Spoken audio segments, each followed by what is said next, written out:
The day my sister bragged about my $500,000 trust fund, I actually laughed because I didn't have one.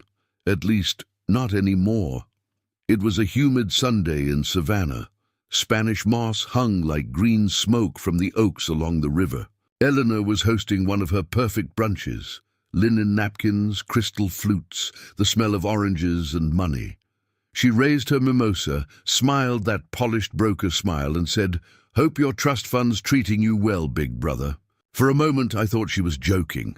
Then I saw Martin Cho, the family accountant, look down into his coffee like it might explain something. "Before we continue, please subscribe to the channel and tell us where you're listening from." I asked her what she meant. "Oh, come on," she said, twirling her diamond bracelet. "Dad set it up before he passed. $500,000. You didn't think all those renovations paid for themselves?" My stomach turned. Renovations. She'd remodeled the whole mansion last year. That night, back home in my creaking clapboard house, I pulled down the old tin box that held Dad's papers. He'd been meticulous, every tax stub labeled, every account reconciled to the penny. Near the bottom lay his leather ledger, the one he kept even after switching to digital. Page 72 stopped me cold. Transfer, trust account, Deck 12, 2019, $500,000. The entry ended there, no beneficiary line, no note to his lawyer, just that single arrow, like a secret swallowed mid-sentence. I called Eleanor, straight to voicemail. I texted, "What trust account?" Read receipt flashed instantly, no reply. By midnight I was pacing. My savings, barely 40 grand after the roof repairs, were dwindling. Dad had always said the trust would make retirement comfortable. I thought he meant the modest IRA we shared. But if there'd been $500,000 in my name, someone had erased it. At 2 a.m., I logged into the joint account we once used to cover Dad's medical bills. The balance sat at $214. One transaction caught my eye. Deck 13, 2019. Wire transfer, Trust Holdings, LLC. My breath caught. That was the day after Dad's entry. I leaned back in my chair, hearing the ceiling fan click overhead like a metronome counting down the years of my own ignorance. Somewhere out there was a trust fund carrying my name, or it had once, and my sister was sipping champagne on the interest. I told myself maybe it was a clerical error, maybe Dad changed his mind, but deep down I already knew. Eleanor hadn't just inherited more. She'd taken what was supposed to be mine, and I was going to find out how. The next morning, Savannah. Sunlight crept through my blinds, slicing across the ledger still open on the table. I'd barely slept. Every number blurred into another zero, but that single line, transfer, trust account, Deck 12, 2019, $500,000, burned behind my eyes like a warning I'd ignored for years. I brewed coffee, black and bitter. My phone buzzed with a reminder from the utility company. Final notice, perfect timing. Retirement was supposed to be peace after 30 years designing bridges. Instead, I was patching leaks, both in my roof and in my life. I called our family lawyer, Mr.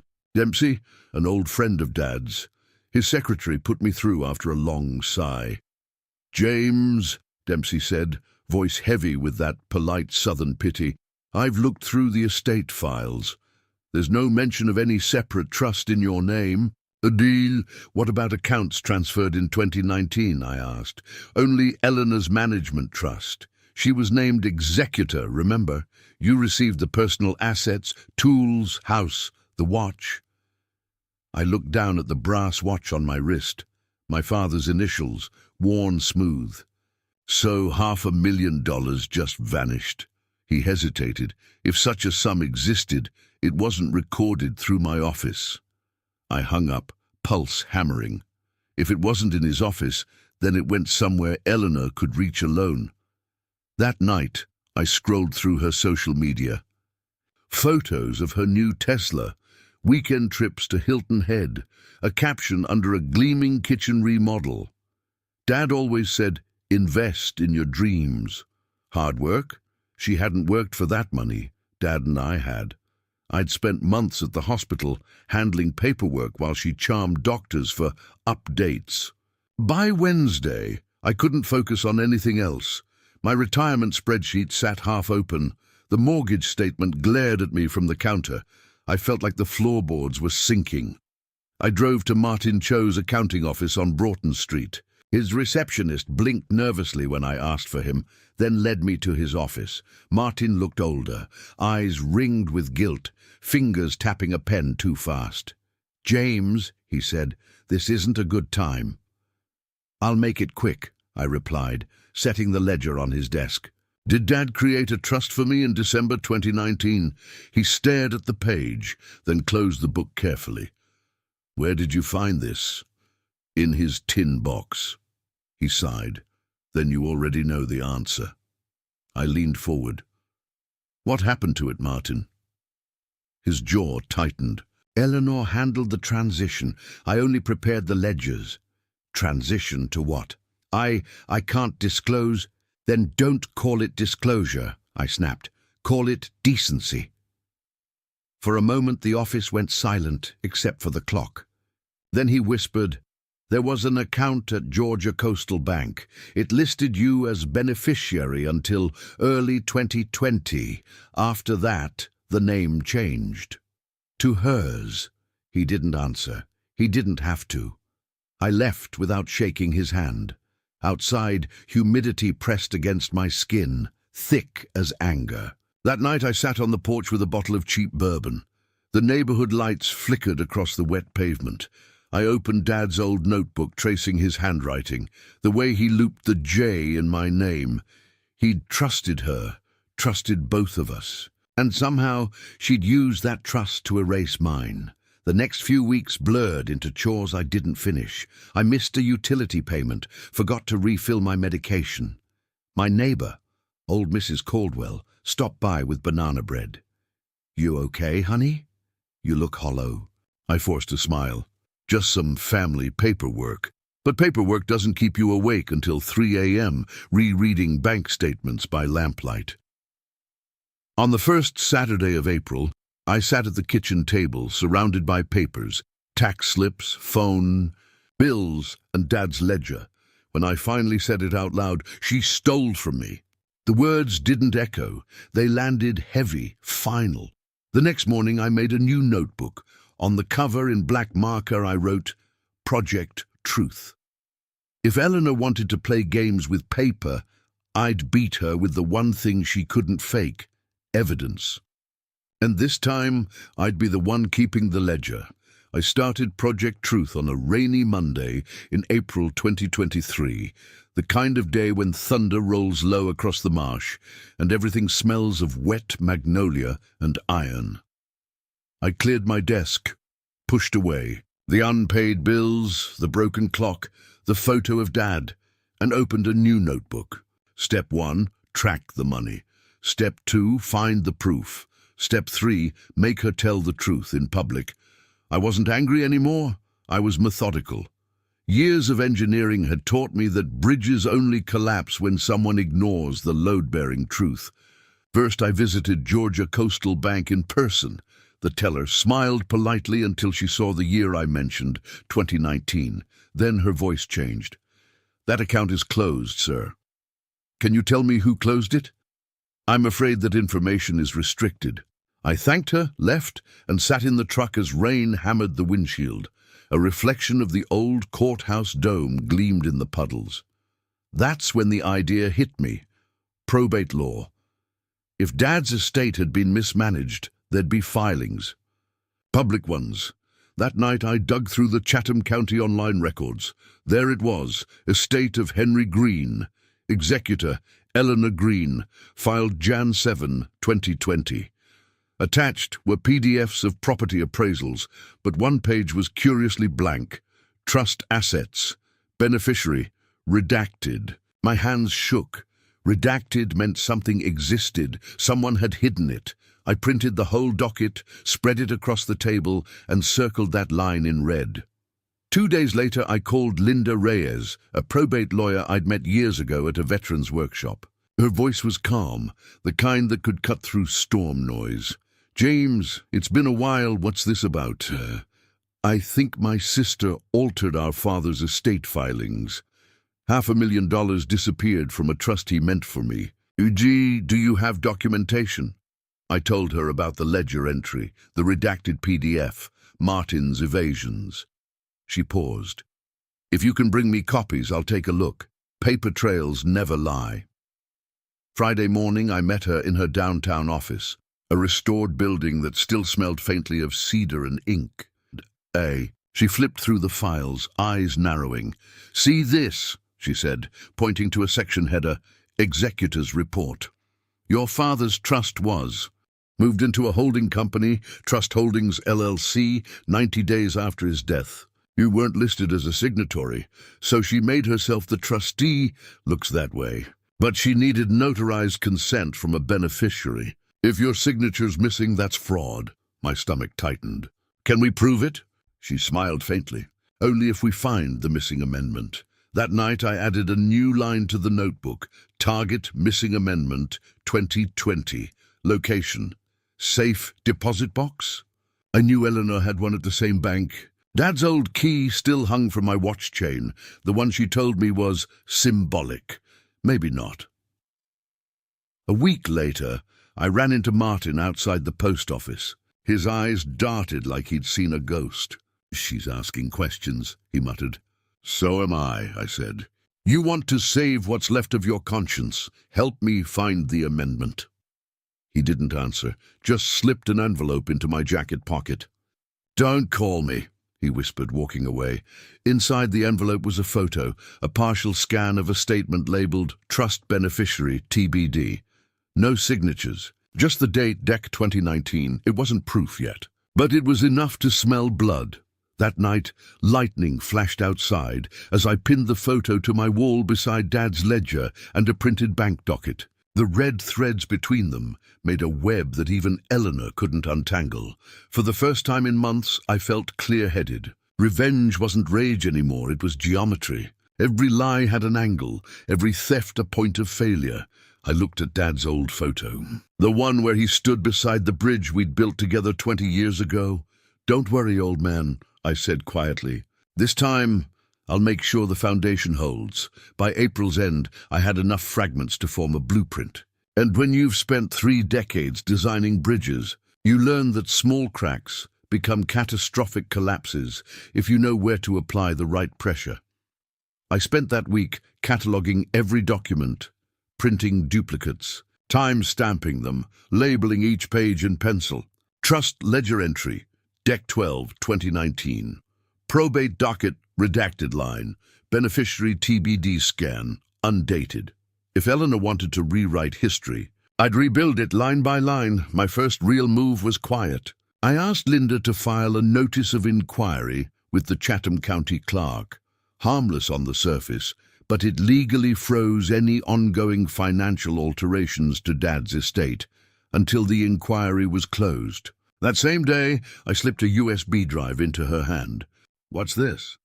she asked. "Martin's guilt." She raised an eyebrow but said nothing. Back home, I studied the files Martin had given me. The spreadsheet labeled Audit 2020 was a mess of hidden columns and cryptic notes. But one entry jumped out. Trust Holdings LLC, Eleanor G. Commission Transfer, $499,842.12. Dad's handwriting had always been neat. Eleanor's wasn't. The document screamed forgery, sloppy decimal points, no initials. I printed it out, slid it into a folder marked Leverage. 2 weeks later, Eleanor hosted another of her social charity auctions at the Savannah Yacht Club. Silver gowns, jazz band, laughter floating over the river. I went, dressed in my one good suit. She spotted me near the silent auction table. "James, you came. Wouldn't miss it," I said. "Dad loved this place." Her smile tightened. "I'm surprised you can still afford membership." "Retirement's simple when you live honest," I said. I caught Martin across the room, sweating through his collar.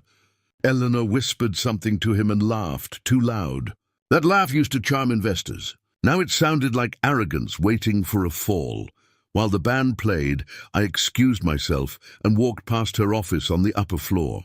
The door was ajar. Inside, a small black safe sat behind a framed family photo. Dad, her and me at the river. The same photo missing from my house after the funeral. The safe looked new. The kind that records every access time on an internal log. I took a quick photo of its serial number. That night I emailed Linda. Need subpoena for safe contents. Probable cause, estate misappropriation. Within a week, she'd filed. And for the first time, Eleanor's lawyer responded. Not with confidence, but with delay tactics. That's how I knew we were close. Meanwhile, I began planting seeds in the one place she couldn't control. People's memories. I visited Dad's old attorney, Mr. Dempsey, again, and asked him a simple question. Do you recall Dad ever expressing who the trust was meant for? He frowned. Of course. He said, it's for James, he's earned rest. Why? Because someone made that rest disappear. He looked uneasy. You should put that in writing. I already did, I said, sliding him a printed affidavit. Just need your signature. He hesitated, then signed. By June, Linda had enough to build momentum, a sworn statement, the ledger entry, the audit 2020 transfer sheet, and a witness list that included the accountant and the lawyer. We filed a preliminary petition for recovery of trust assets. The moment it hit the public record, the whispers started. One morning, I walked into a local diner. Two realtors at the counter murmured about Eleanor. Something about forged papers. I didn't smile. But inside, I felt the first ripple of satisfaction in months. That night, as rain streaked the windows, I stood by the wall of documents in my home office. Dad's handwriting, the transfer, the affidavit, the subpoena. Each page was a beam in the bridge I was building toward justice. I whispered, your turn, Eleanor. She'd spent years crafting her image of grace and charity. I'd spent months crafting evidence, and only one of those holds up in court. By mid-July, Savannah's air felt like soup, thick, hot, and hard to breathe. The city buzzed with rumors I didn't start, but quietly enjoyed. At the courthouse cafe, clerks lowered their voices when I walked past. I knew why. Reyes vs. Green was now officially on the docket. Eleanor still hadn't called. But I didn't need her words. Her panic spoke through silence.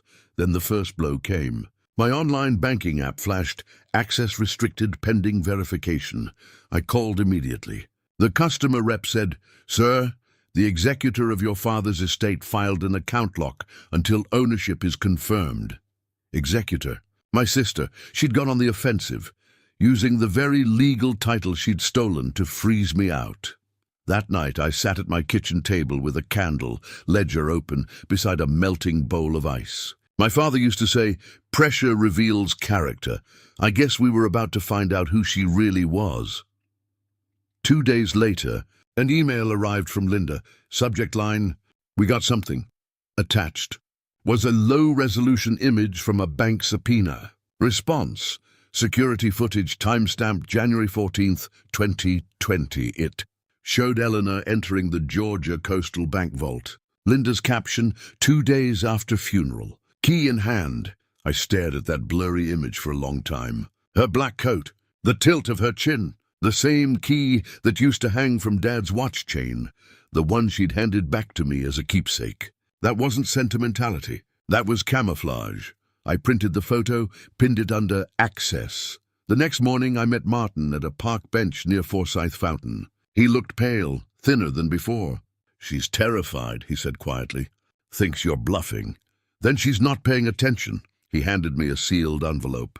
These are my notes from the trust setup. Don't tell her I gave them to you. Why help me now? He looked away. Because she made me sign something I didn't understand. And because your father was the only decent man I ever worked for. I nodded, slid the envelope into my coat pocket. Inside were two things, a carbon copy of a trust amendment draft, unsigned, and a sticky note in Martin's handwriting, forgery confirmed, signature never witnessed. That night, thunder rolled over the river. I poured coffee instead of whiskey this time. Needed clarity, not comfort. I reread the draft amendment, tracing where Eleanor had left the beneficiary line blank. It was like catching a ghost mid-lie. At 11:47 p.m., I emailed Linda again. Found proof amendment was altered pre-signature. Chain of custody, Martin Cho, witness. Recommend forensic doc analysis. Her reply came before dawn. On it. Also be prepared. Her lawyer just filed a motion to dismiss on grounds of family misunderstanding, classic deflection. We'll counter. That morning, as sunlight filtered through the blinds, I caught my reflection in the kitchen window. Same tired eyes, but sharper. I wasn't the man she thought would crumble under paperwork and pride. A week later, Linda called. She's offering a settlement. How much? 50,000, I laughed. That's about what she spent on her new kitchen. She's trying to buy silence. Refuse politely. I'll refuse loudly. But before hanging up, Linda added, James, brace yourself. Once she realizes you won't back down, she'll go for character. Slander, reputation, anything. Sure enough, within days, friends started getting calls. Eleanor says you're obsessed, one neighbor told me. She says you're unstable, I smiled. If I were, I'd be dangerous. But I'm methodical. By August, Savannah buzzed like a hornet's nest. Everyone had an opinion on the Green family drama. I didn't care. I only cared about the date on the subpoena, September 18th, 2024, the hearing. Every night I checked the folder on my desk, my own kind of rosary, the ledger, the amendment draft, the affidavit, the photograph of her at the bank vault, 4 relics of truth, 4 beams holding the bridge steady until Judgment Day. When I turned off the lamp that night, I whispered the same line I'd whispered as a boy when Dad taught me to build. Always measure twice, because the next time I saw Eleanor, the measurement would be in front of a judge.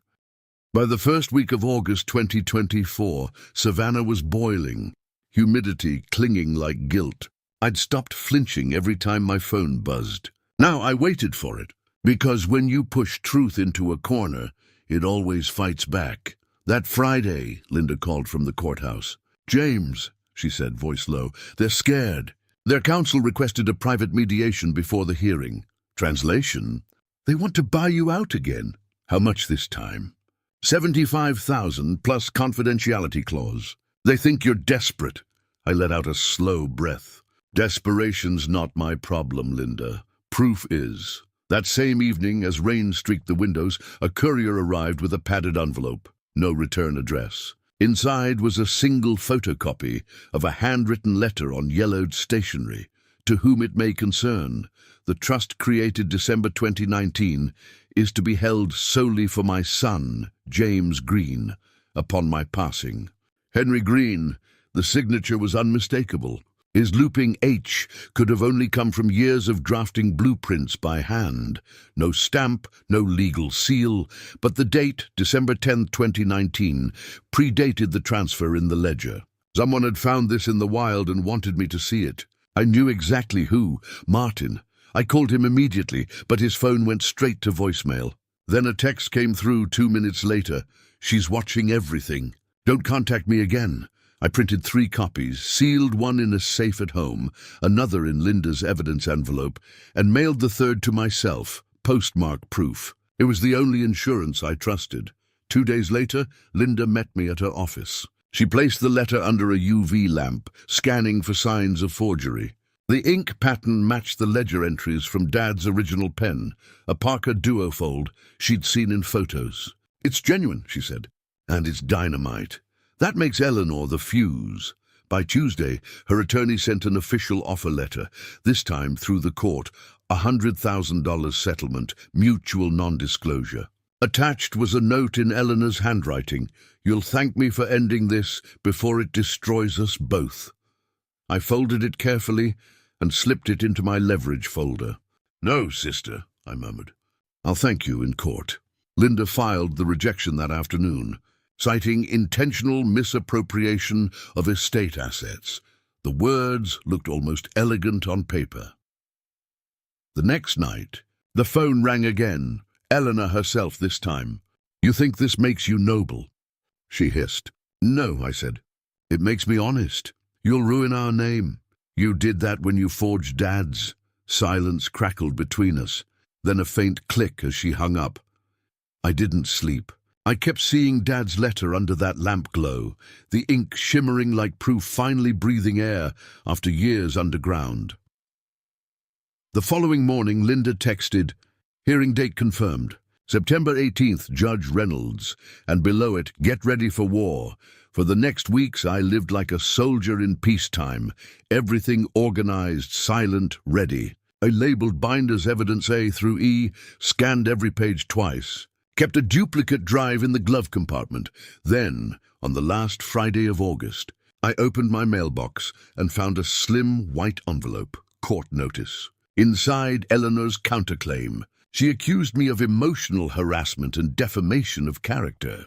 Classic misdirection, but one paragraph made me smile. Defendant maintains no original copy of the alleged letter exists. Exactly what I'd hoped she'd say. Because in 3 days, the postmarked letter I'd mailed to myself would arrive, sealed, dated, and legally admissible.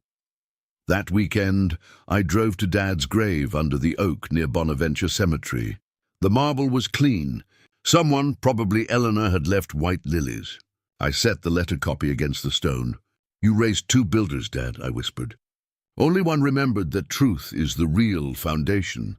When I left, thunder rumbled far off the coast. The air felt charged, alive.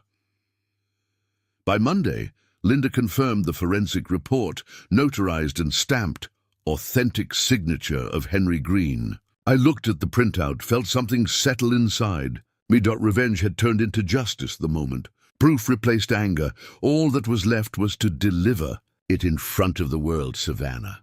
County Probate Court. The air inside was heavy, with humidity and whispers.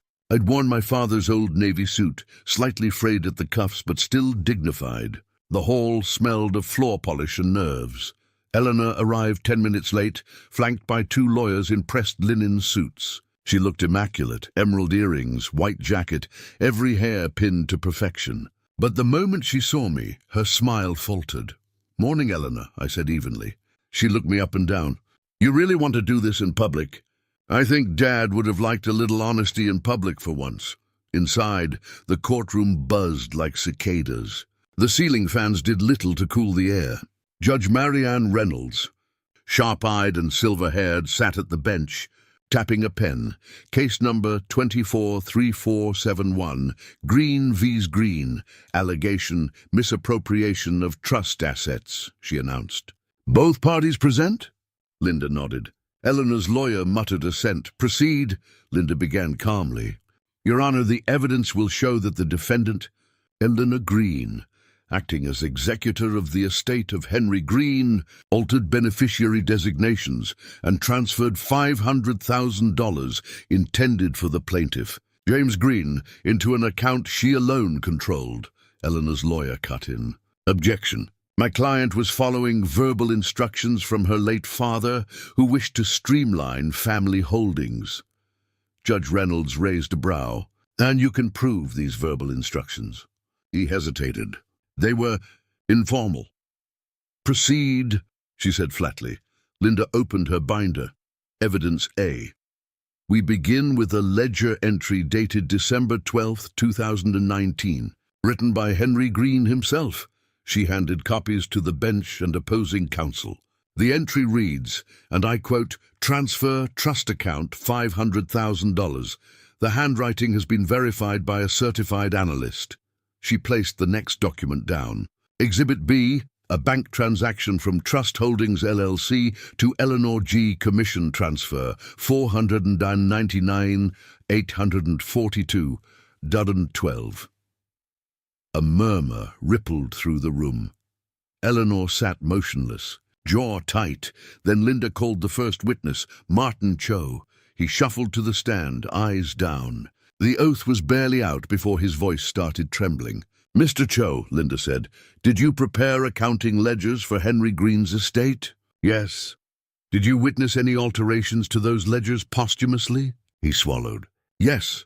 Eleanor asked me to replace one page after Henry's death." She said it was just formatting, but the original had beneficiary James Green. The replacement was blank. Gasps filled the gallery. Eleanor's lawyer jumped up. Objection. Speculative. Judge Reynolds waved him off. He's testifying to first-hand observation. Overruled. Martin's hands shook as he continued. When I realized what she'd done, it was too late. She was already executor. I'm sorry, James. I nodded slightly. You did the right thing now. Linda walked back to the table and laid down the photocopy of Dad's letter. Exhibit C, handwritten declaration dated December 10th, 2019, 2 days before the ledger entry. Authenticated by forensic analysis. The judge leaned forward, studying the paper under the courtroom light. Defendant, is this your father's handwriting? She asked. Eleanor hesitated. It looks similar, but... Answer the question. Yes, she whispered. Linda continued. Note the final line, Your Honor. The trust created December 2019 is to be held solely for my son, James Green. The room went utterly silent, except for the hum of the fans. Eleanor's lawyer leaned toward her, whispering urgently. She stared straight ahead, eyes glassy. Finally, Linda said softly, "No further questions." When it was Eleanor's turn to testify, her composure cracked. I managed everything, she said, voice rising. Dad trusted me. James never cared about the business. He'd have wasted the money. So you decided to keep it?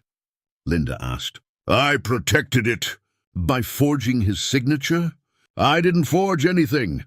Linda held up the amendment draft. Your initials, lower left corner, dated January 5th, 2020. Your father died December 31st, 2019. How could he have witnessed your signature? Eleanor froze. Judge Reynolds leaned forward. Ms. Green, this court takes estate fraud seriously. Do you wish to reconsider your statement? Eleanor's lawyer whispered something, but she shook her head stubbornly.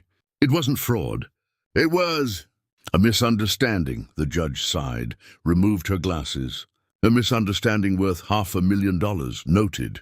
After a short recess, Reynolds returned with her ruling. The room stood still. In light of documentary evidence, sworn testimony, and verified handwriting analysis, this court finds that the trust funds were wrongfully diverted from their intended beneficiary. She paused. The trust shall be reinstated to James Green immediately.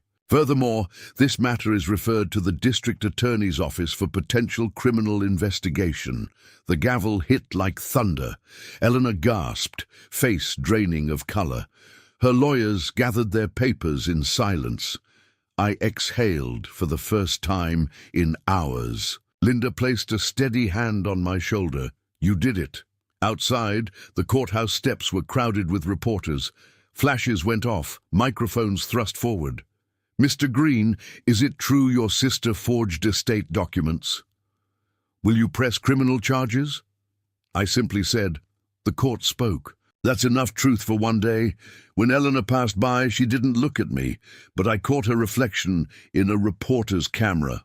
Eyes hollow, like someone who'd finally realized the bridge she'd built on lies had collapsed under its own weight. That night, Savannah air felt lighter.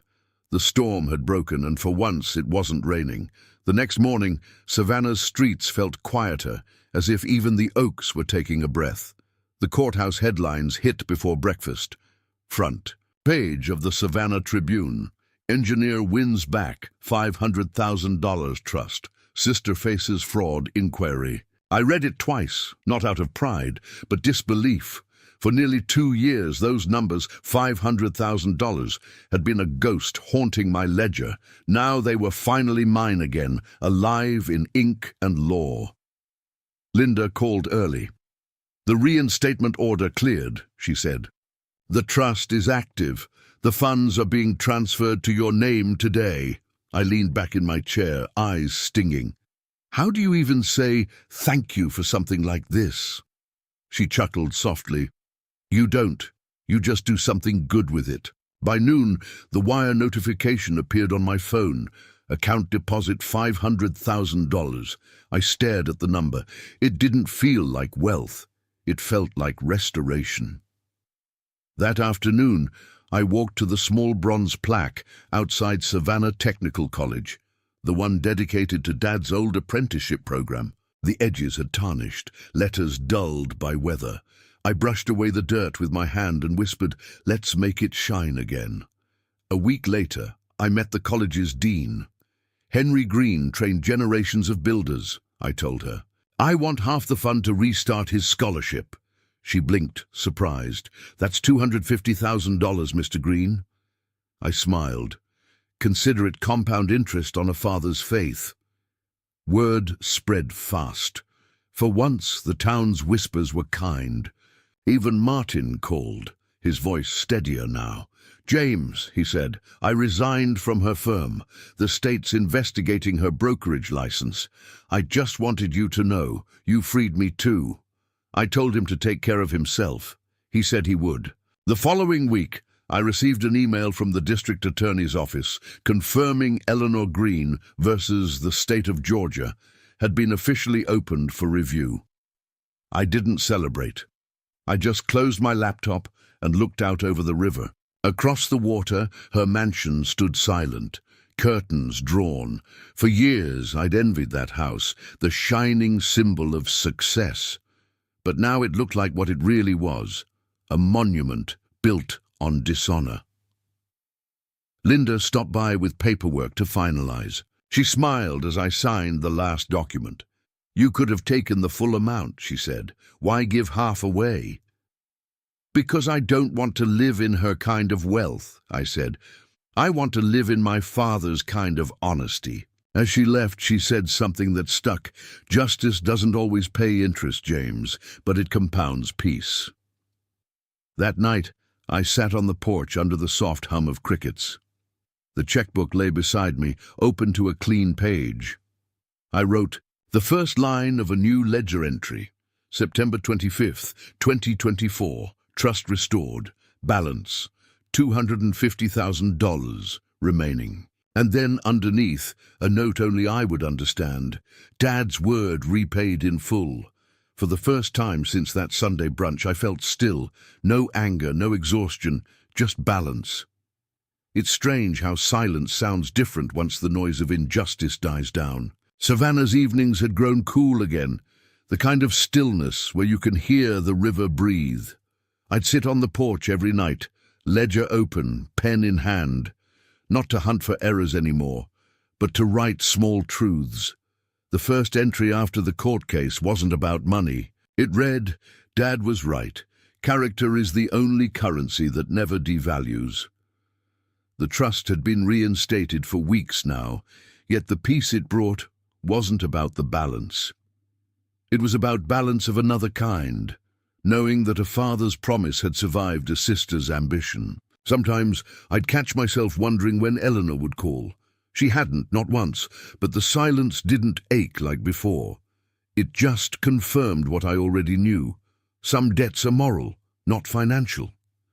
I walked through the old family house one morning, papers finally organized, roof repaired. The air smelled faintly of sawdust and lemon oil. Dad's photo sat on the mantel beside his watch. I wound it just once and listened to the ticking, steady, patient, unhurried. The same rhythm that had guided every plan I'd built as an engineer. That evening, I drove down to the riverfront where Eleanor had once hosted her charity galas. The pavilion was empty, the white light still strung but dark. I leaned on the railing and watched the water carry fallen leaves downstream. Funny. Thing about rivers, they don't fight what's gone, they carry it. I pulled a copy of Dad's letter from my pocket, folded perfectly, edges soft from use. On the back, I'd written another note. "For every bridge you build, make sure it can carry truth." I mailed a copy to Eleanor the next day. No message, no accusation, just the proof she could never erase. 3 days later, a small envelope came back from her address. Inside was the same letter, untouched, and a single sticky note. "You always thought you were better. Enjoy it." I smiled sadly. Maybe once that would have stung, but not now, because what she saw as pride was really peace. That weekend, I met with the dean at Savannah Tech again. The first scholarship check was ready. I signed it and added a short dedication, "In memory of Henry Green, who believed in building men before bridges." They framed the letter in the lobby. I stood there a long while, watching students hurry past, young, hopeful, unaware of how heavy integrity can feel until you nearly lose it. As I left, one of the instructors asked if I'd like to give a short talk at the next apprentice gathering. I agreed. When that day came, I told them, blueprints can be stolen, titles can be rewritten, but if you build your life the way you'd build a bridge, honest, measured and tested, no storm can wash it away. I think Dad would have liked that. That night, back home, I closed the ledger for good. No more red circles, no more question marks, just a man, a promise, and peace finally earned. The porch light flickered as I whispered the words I'd waited 2 years to say. "You didn't lose me, Eleanor. You gave me away. And I built something honest with what you left behind." 6 months passed. Savannah's winter was mild that year. Grey skies, soft rain, and quiet streets. The courthouse headlines had faded, but the consequences hadn't. One morning, Linda called while I was trimming the azaleas out front. "James," she said, "it's official. The district attorney closed the plea deal." I straightened up. "What's the verdict?" She pled guilty to document forgery and breach of fiduciary duty. 18 months probation, restitution, and community service. I paused, letting the shears rest against the porch rail. "Community service," I repeated. "Yes, teaching ethics seminars for new real estate trainees. Irony's got a sense of humor, doesn't it?" I smiled faintly. Justice doesn't always swing a hammer. Sometimes it makes you hold a mirror. After hanging up, I walked inside and found the folder where I'd kept every scrap of evidence, copies of ledgers, bank slips, affidavits. I opened it, expecting the old anger to return. It didn't. Just calm, a sense of completion. I took the whole bundle to the fireplace, not out of spite, but ceremony. As the pages curled and darkened, I thought of Dad's old saying, "When the bridge is finished, you stop hammering." The firelight flickered across the room, warm and gentle. That same week, a letter arrived from the state licensing board. Eleanor's real estate license had been suspended pending review. I set the envelope aside, unopened. I didn't need to see it. The truth had already spoken. By March, the scholarship fund had already awarded its first grants. 4 young apprentices, all from working families, were now enrolled at Savannah Tech under the Henry Green Foundation. I attended the presentation quietly, sitting in the back row. When they called my name to thank me, I stood up, hands folded, and simply said, "Don't thank me. Thank a man who believed that honesty outlives us." After the ceremony, a boy no older than 20 approached me. "Sir," he said, "was Henry Green really your dad?" I nodded. He smiled shyly. "Then I'll make him proud." I swallowed the lump in my throat. That's all he ever wanted. In early April, I drove by Eleanor's house one last time. A "for sale" sign stood on the lawn, tilted by the wind. The shutters were closed, driveway empty. It looked less like a home and more like a shell. I parked for a moment, not out of satisfaction, just closure. I whispered, "I hope you find peace, Ellie." Then I drove away. By summer, life had resumed its quiet rhythm. Mornings on the porch, evenings at the workshop. Sometimes Linda dropped by with updates or just coffee. Once she said, "You know, you're a rare client. Most people want revenge. You wanted truth." I smiled. Truth's the best revenge. It never fades, and it doesn't cost interest. That night, as the crickets hummed, I wrote one final entry in the notebook that had started it all. April 10th, 2025.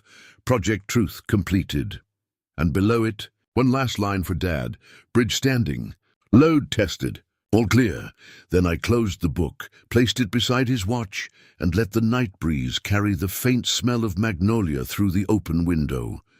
The war was over. The foundation held. Christmas came early that year. Savannah glowed with gold lights draped over live oaks. shop windows frosted in fake snow. The town looked softer, like even the ghosts of old grudges had gone quiet. I'd spent the morning baking a pie, pecan, Dad's favorite, and setting it on the porch rail to cool. For the first time in years, the holidays felt simple, peaceful. The mail arrived just after noon. A small, cream-colored envelope with elegant handwriting rested on top of the pile. No return address, but I didn't need one. I knew that script. I took it inside, set it on the table, and stared at it for a moment before opening it. Inside was a folded Christmas card with a watercolor of a snow-covered bridge. Fitting. The message inside read, in neat cursive, "I hope you're enjoying your trust fund." Below the line was a check for $1,000, and in the memo, closure. I laughed quietly, shaking my head. It wasn't anger or bitterness, just the absurd poetry of it all. That $1 wasn't an insult, it was proof. Proof that she still thought the story was about money. I slipped the check into the back of Dad's ledger, right next to the original entry that had started everything. Transfer, trust account, Deck 12, 2019, $500,000. Now it had a companion, return, Green Trust, Deck 25, 2025, $1. I whispered, balance restored. That night, I sat by the fireplace with a mug of coffee and reread Dad's last letter. The ink had faded a little, but his voice never did. Son, money can build comfort or character. Only one will outlast the other, I smiled. He'd been right all along. The next day, I visited the college where his scholarship now lived. The dean handed me a framed photograph of the first scholarship recipients, 4 young faces smiling under a banner that read, "The Henry Green Foundation for Integrity in Engineering." Below it, a small plaque carried my father's quote, "Build something that won't collapse when you're gone." I hung the photo in my living room, beside the blueprint of the old bridge we'd built together 25 years earlier. 2 generations of builders, bound not by concrete or steel, but by truth. Later that evening I took the ledger, the same one I'd once scoured for clues, and wrote one last entry in the margin. December 26th, 2025. Peace acquired. A value immeasurable. Then I closed it, locked it in the drawer, and turned off the lamp. As I sat there in the quiet, I realized something. The irony wasn't in Eleanor's $1 check. It was in how she'd spent her life chasing wealth, while I'd spent mine learning that wealth doesn't always spend. Outside, the rain began to fall softly, gentle, forgiving. I could almost hear Dad's voice in it, steady and amused. "You finally measured twice, huh?" I smiled. "Yeah, Dad, and this time I cut clean." I took a sip of coffee, leaned back, and let the firelight flicker across the room. No bitterness, no revenge left to serve. Just a ledger balanced in every sense that mattered, because in the end, she hadn't beaten me, and I hadn't destroyed her. She'd given me away, and I'd turned that loss into legacy, and that, I thought, is the only kind of wealth that never burns.